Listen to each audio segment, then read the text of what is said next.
اور یہ بھارت ہے جو بلوچستان میں سرگرم ان دہشت گردوں کو یہ زہریلا بیانیہ فراہم کرتا ہے، انہیں اسلحہ، فنڈز اور دہشت گردی کی تربیت دیتا ہے۔ اور پاکستان نے حال ہی میں اشوک چتروردی نامی ایک اور بھارتی جاسوس اور اس کے پورے نیٹ ورک کو گرفتار کیا، پکڑا۔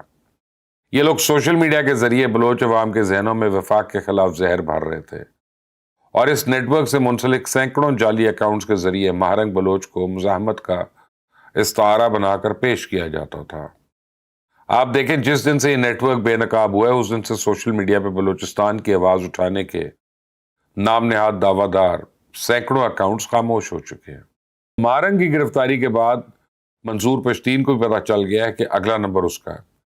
اسے خود تو وہ روپوش ہو گیا، جبکہ اس کے قریبی ساتھی کالعدم پی ٹی ایم کے ساتھ لا تعلقی کا اعلان کر رہے ہیں۔ محمد حسین آفریدی نامی پی ٹی ایم کے ایک عہدیدار نے تو منظور پشتین کو بھارتی ایجنٹ کا خطاب دے دیا۔ تو میں دعوے سے کہتا ہوں کہ اگر ریاست نے مہرنگ بلوچ اور منظور پشتین جیسے عناصر کے اصل چہرے بے نقاب کر دیے تو پھر ٹی ٹی پی اور بی ایل اے جیسے دہشت گرد گروہوں کا خاتمہ مشکل نہیں ہے۔ پی ٹی آئی کو اسی کشمکش سے نجات دلانے کے لیے پہلے امریکہ سے بااثر پاکستانیوں کا ایک وفد اسلام آباد آیا تھا۔ ان کے مذاکرات کے جب کوئی نتیجہ نہیں نکلا تو اب برطانیہ سے ایک بااثر شخصیت کی خدمات حاصل کرنے کی کوشش کی جا رہی ہے۔ برطانیہ میں موجود پی ٹی آئی کے حمایت یافتہ 3 اینکرز نے اس طاقتور شخصیت کے ساتھ ملاقات کی۔ ان اینکرز میں آفتاب اقبال، عمران ریاض اور صابر شاکر شامل ہیں۔